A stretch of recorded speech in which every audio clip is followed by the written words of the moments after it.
Yo, what's up? I'm Zack. Welcome back to my channel of RWBY Mythology.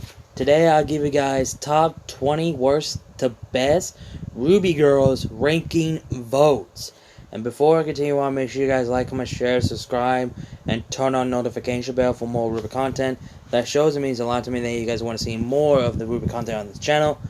And sorry this has been taking too long for you guys because I've been busy with life and also doing the voting ranking on my community tab on my main channel, shout out Critias poll, and I had to write down of all the characters' name, where ranks they're in, and because how many people voted. And let you guys know, I did not put them in these kind of rank. Y'all guys made me put them on this list and see how higher they are. So it depends how many votes they characters have. They are these higher rank. So if your favorite girls are not in like top 5 or top 3 or number 1, then blame the people who voted and made it happen, okay? Blame that people, not me. I'm just a guy just doing the host of it, okay? So, don't blame this on me. Blame the people who voted in the first place, okay? So, yeah. Let's just go ahead and get into it.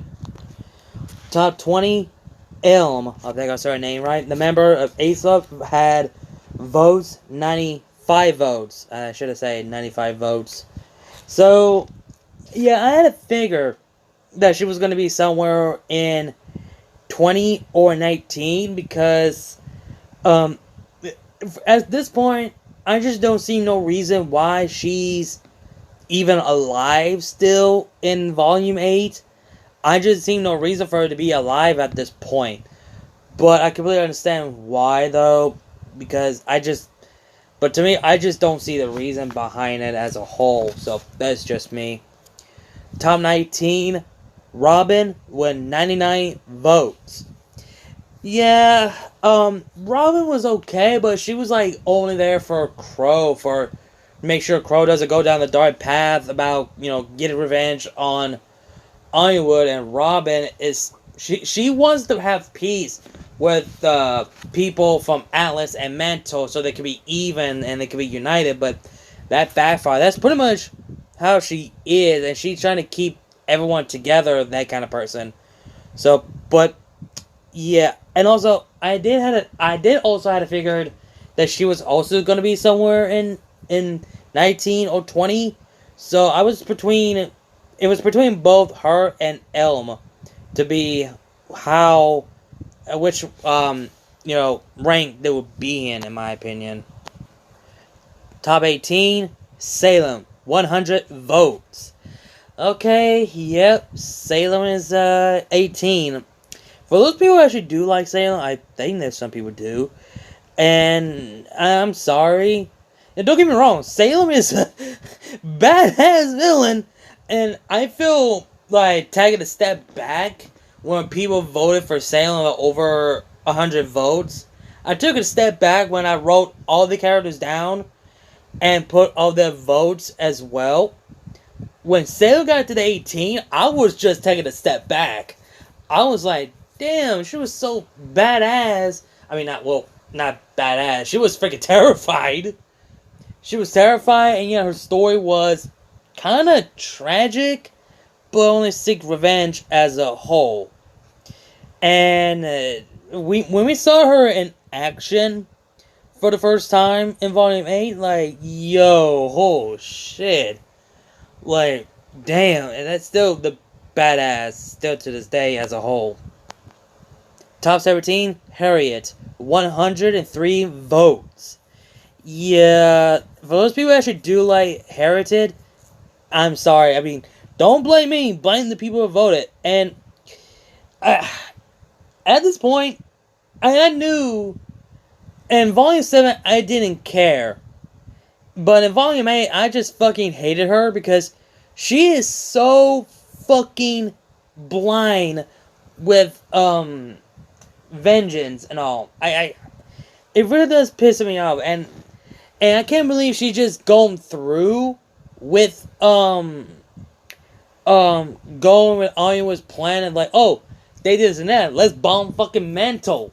Like, dude, she really going for it. Like, damn, she doesn't get two fucks about anyone but falling in love because she was blind of anger because the death of Clover got into the better of her and made her to be a total bitch.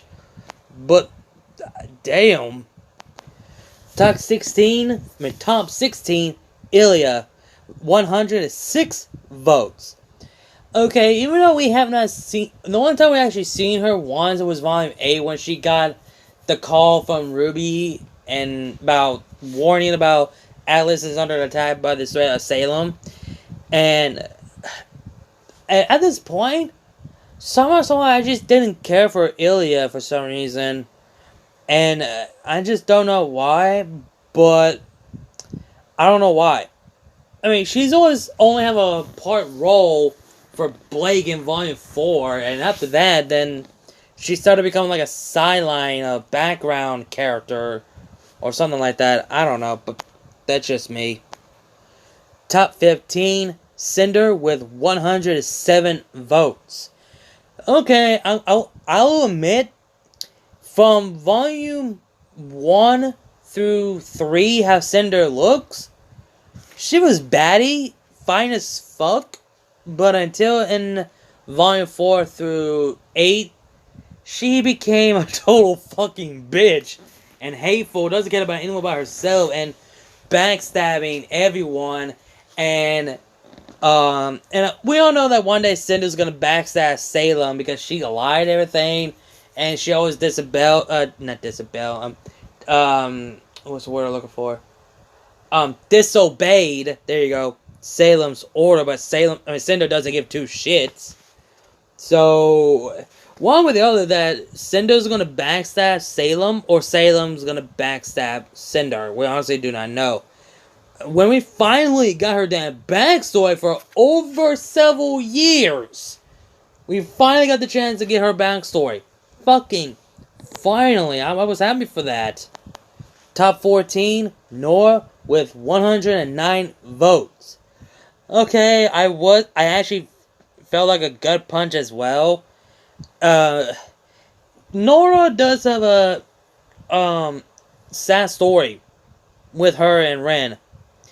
And when we find out more about her in Volume 8, when she said about that when the Grimm attacked, her mother left her behind, and her mother never came back to Nora. And Nora's mother is probably alive, or at this point she's probably dead because of the Grimm. So, and I do like how Nora still had that scar that's going to be a part of her, which I'm glad they're keeping that, because it's a good thing, because you gotta give some characters like a scar. Like, I mean, you gave Blake a scar when she got stabbed in the side of the stomach, and same goes for Weiss. Why not, give a scar for one of the team members of Team Juniper, which is Nora, which is perfect. And also, I do like how they actually develop her when Ren express her, when Ren tells Nora that he loved her, and Nora wants to wait until when she finds who she is. And so basically, I do love that development. Don't get me wrong, I literally love that development from her as a whole. And I love to see more of her as well, since what happened in Volume 8. Top 13, Emerald with 110 votes. Okay, even though Emerald is definitely not my favorite character, and at the same time, that you sympathize and understand Emerald as a character, that why she will never turn her back on Cinder, because Cinder found her, she saved her, and Emerald always stay by her side, and whatever Cinder gives her order to, she does it immediately. And in Volume 5, when Emerald said that she doesn't care about Salem, she doesn't work for Salem, she only works for Cinder because Cinder owes her everything. And then when somehow, some way, when Mercury trying to reason with Emerald that Cinder doesn't give a two shit about you. And since now in Volume 8, when Emerald turned good, when she said, look, I'm going to be so super pissed if you guys give up if I decided to switch sides. So basically she's joining sides with the heroes. When Cinder finds out about that by using the relic of the last question, yeah, Emerald, you're not going back with Cinder after that. And I want to see more of that now. And that just got me interested of Emerald now. See how this would play out, since now she's on the side of the heroes permanently because Cinder just find out all about it. Literally. Top 12, Blake Belladonna, the member of Team RWBY, with 112 votes. And no, I'm not making that shit up, and people did vote to that, and that's how many votes they are, and I know Hollows are gonna get pissed, but I told them that I did not make this happen. Blame the people who voted it. So blame that shit on them. I know Hollis said gonna say, I'm not bullshitting. Holla, for the love of fucking God, I'm not bullshitting. But anyway, Blake is, well, you guys know that Blake is not my favorite character because she's a forgotten character, and I just don't like how they written her character. And if you guys saw the video that I just made between Blake and Weiss, you guys pretty much know. I just did not like it, and I mean, 12 I understand, but I think, to me, if I did like top 20 of worst to best girls of RWBY, Blake would have been somewhere in the top 15. I'm just going to straight to be honest. If this was just instead of just people voted, Blake would have been somewhere in the 15. Just completely be honest here. So, yeah, just want to clear that out of the way. Top 11, Coco with 115 votes. Okay, even though Coco is literally not my favorite member of the Team Coffee, and certainly not my favorite character from their spin-up books of, Team Coffee, the After Fall and Before the Dawn, and it has been hinting that Coco might be lesbian. We honestly do not know. And plus, her backstory about her, why she doesn't like the dark, is understandable, but at the same time, it was pointless, honestly. But I completely understand why they put Coco at the number 11, honestly. And now we've reached to the top 10s, and that is top 10, Yang Xiaolong vote with 119 votes. Yeah, of course, Hollow's going to be even more pissed. Yes, Yang's in top 10, and again, I did not put her in this rank. I want to put her somewhere like, I don't know. No, actually 10 makes a lot more sense, honestly. Because I still say to this day, Yang is a tomboy. Because you could tell her personality and the way she talks, the way she fights, she's acting like she's a boy. That's a tomboy. And it makes a lot more sense that Yang should be a lesbian. It's fucking obvious. She doesn't show like any, Volume 1, she did start to like flirt with some guys when they're not wearing a shirt or whatever. But they all dropped that after Volume 2. And they started making Blake and Yang to be friendship, partners, and later on started to become a freaking couple. That kind of thing. So basically they're trying to make Yang a lesbian, obviously. Which, at this point, I just want the Bumblebee ship to hurry the fuck up and get it over with. Because they keep hinting that too damn much. And I just want them to hurry the fuck up and get over with. You know what I mean? Top 9, Winter Schnee with 125 votes. Okay, I completely understand. And from Volume 7 when she got badly damaged to Cinder and her hair got, when she had that ponytail, and then when she got badly damaged, her hair went down, how long her hair was. If you guys could find the actual image, what Winter would look like if she wasn't in battle damage with her hair down, Winter is fucking hot with that hair down. Like, damn! Like, for real! And when she got the Winter Maiden power after the death of Penny, it was fucking heartbreak, but also at the same time, it was giving me the goosebumps, but it still hurts my heart when, to this day, and it's gonna be painful for the next one. Top 8, Penny with 130 votes.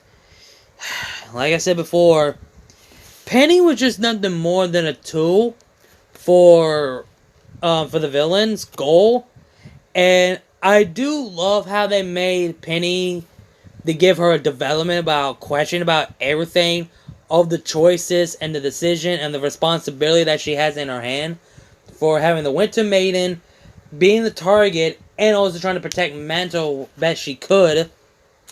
And it's just, it heartbreaks. When she became human, there's some people who were pissed off about what's the point of making Penny as a human, and what's the point of her bringing her back if she's gonna die anyway? Like, what's the point? And then the reason why they make her as a human, so they can make her die as a human and let her stay dead. Just like how they did to Pyrrha. I'm just saying, to be honest. Penny got ripped in half because she was a machine. So, the one thing is sad though, that she had one choice. The one choice that she never get the chance to have anything to choose or make a choice. And she made one choice, which is good in a dark way. She asked John to fucking kill her so the Winter Maiden power could go straight to Winter, but not Cinder. Which, damn. Ay. And if you saw my video about Penny, about why she's a tragic character in RWBY, which she is, actually, I'm still to this day, say it to this day. But, it's just, if you guys listen to the music of Friends, it really is emotional as well. Damn. Top 7, we got Raven with 138 votes. Okay, even though we have not seen Raven since Volume 5, but she is a badass. When her first debuted in Volume 2, she was so mystery, and we honestly didn't know who she was until we learn in the end credits that we see her again without the mask when she revealed her face. We found out that is Yang's mother. And we got to know more about her. And there's a lot of people want Raven again. They want to see her again. So damn bad. But to me, I just don't see a reason for her to be involved of Salem, because, I mean, Volume 5 said it all, that Raven is afraid of Salem. And Raven doesn't want to be involved of the war against Salem. Because she knows there's no way to beat Salem. She cannot be killed. Which she was right. When Volume 6, when we found out the truth about Onspan and Salem, Raven was right all this time. She was right. Like none of us... Dude, I'm going to try to be honest. Before Volume 6, no one even thought of about why Raven said there's no beating Salem. No one even made a theory about it. What does she might mean by that? No one even thought of that Salem might be immortal. No one even thought of it. No one did. No one. And, bruh, after that, I was pissed at Ospen.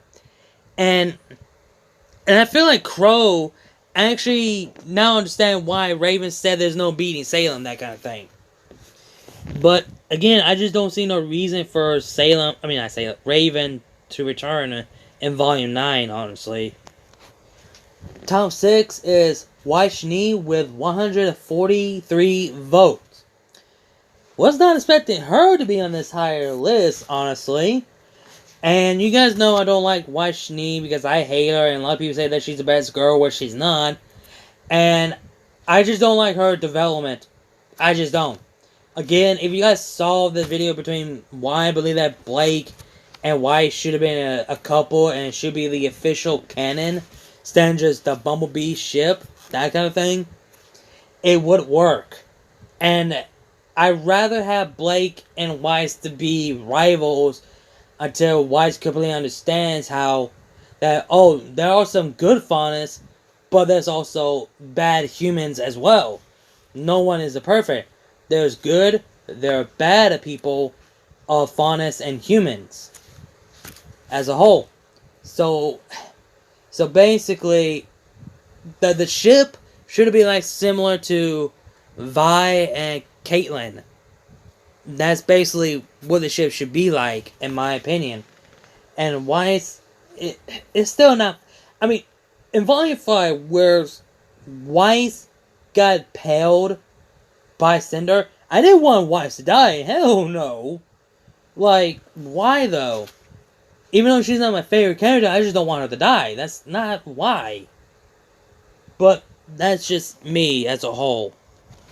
Top 5, we have Glenda with 146 votes. Okay, figured as much, because after we saw her in Volume 8, let's be honest, we both lost our fucking shit when we saw her. Like, damn, she looks good. And I hope we do get to see more of her. And, I mean, if y'all saw her in the last 3 volumes, boy, she was a woman did not to be played with or fuck around. She really doesn't. She doesn't play these games. And I hope we get to see more. And, boy, I feel like Glenda would be shocked and pissed how Ilia is and acting. But imagine her reaction that Ilia is, dead. She'll be horrified. But at the same time, I think she would understand that, yeah, Ilia would die along with Atlas as a whole. I mean, let's be honest here. But I hope we do get to see more of Glenda in Volume 9, hopefully. Top 4, Neopolitan with 150 votes. Yep, we got the ice cream queen herself. And I had to figure she would be in somewhere in 4, 5, or 3. But 4 is understanding. And ever since she returned in Volume 6, which I was fucking happy. And not only that, when we got the story about her along with Roman, you actually cared about Neo. And you understand what she's going through, and now we know why she doesn't speak, because of the game. That's probably the reason why she doesn't speak.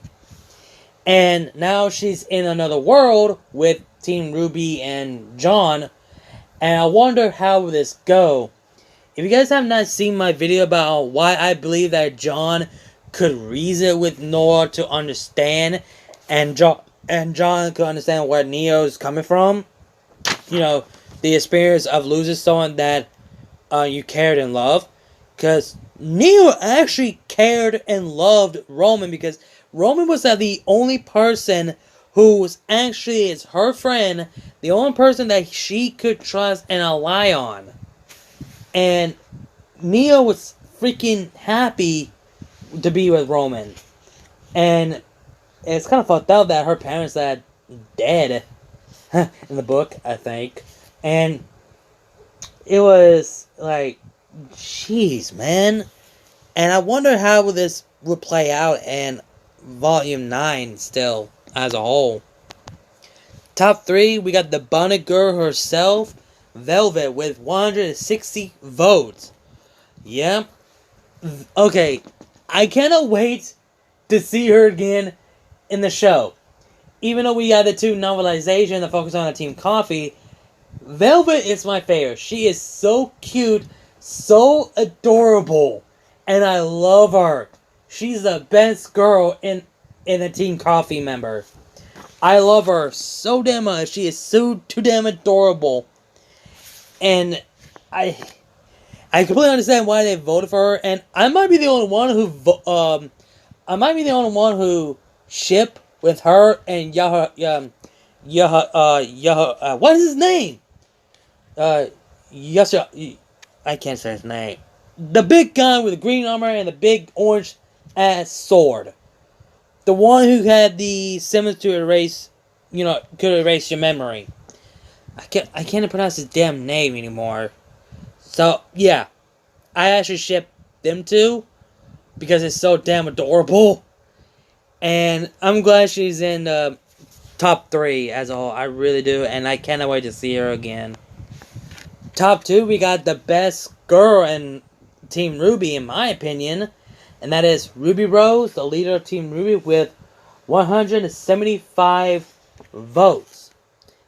Okay, I'll let this pass because even though I did not put her in number 2, because people voted it and she got into number 2. And I still, to this day, Ruby is the best girl in the member of Team RWBY. Not Blake, not Weiss, and certainly not Yang. Ruby is. And since she's number 2, I'll let that slide. And I'm not going to talk shit about it. It is what it is. Because y'all guys voted it and she got in number 2. But she has grown for the past since volume 6 towards volume 9. Not volume 9. Volume 8. And I cannot wait. And yet, at the same time, I'm not. Because I don't know how RWBY will handle this in volume 9. If you guys saw the first part about how would the RWBY characters would change from the aftermath of volume 8, I feel like RWBY, to this day, I feel like she would be heartbreak, devastated, and lost the will to fight or lost the will to keep moving forward. I feel like she's gonna be, oh boy, I don't know. I literally do not know. It's just like, holy fuck, man. I don't know how RWBY can handle this from in volume 9 after volume 8. I literally do not know. But I literally don't know what to say. But, so yeah.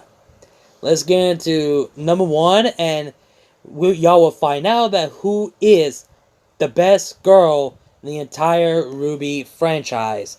And that person is Pure Nikos with 185 votes. So yes, Pure Nikos is number 1, the best girl in all RWBY franchise. Yep.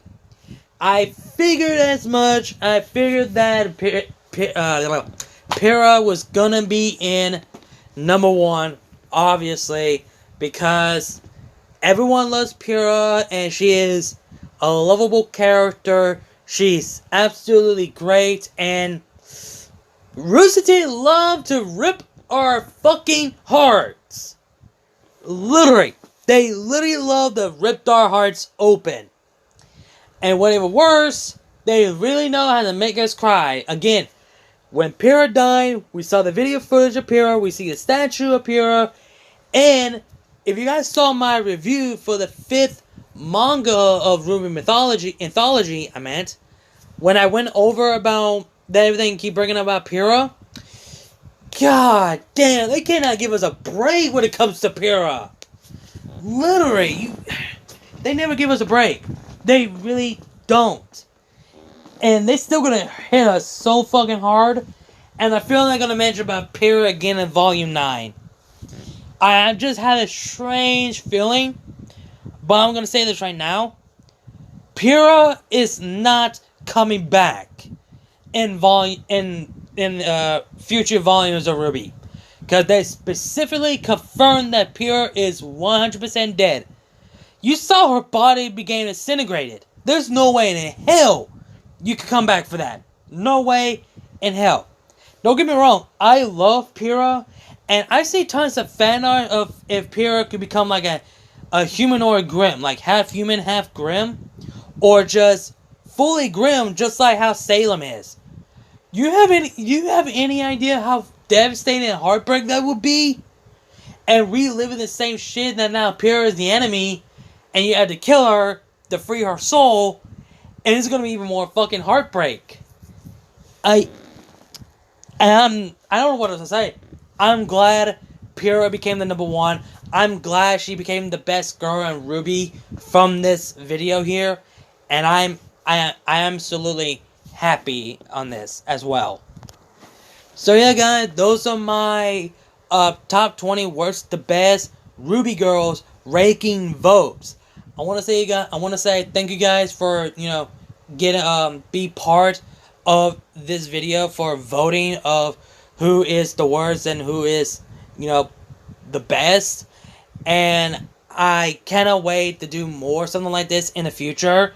If you guys want me to do top 20 worst to best of boys from RWBY, all the male characters, if you guys want me to do that in the future, let me know. I might do that. And no, I'm not gonna do like how I did for the girls. Hell no. I'm not bisexual, you guys. I am 100% straight. Okay? Just want to clear that out of the way. But I just do this so you guys can click the video. Kind of like a clickbait. Clickbait. And, but yeah. I really enjoy this. Really, I do. And I hope this video is good for y'all. And sorry this been keep you guys waiting for so long. And yeah, I literally got nothing else to say at this point. But anyway, guys, hope you guys enjoyed the video. Like, comment, share, subscribe. Links to my other channels, my social media, and my Discord server will be down below in the description box. You guys know the drill, all the shenanigans. Again, like, comment, share, subscribe, and I'll see you guys later.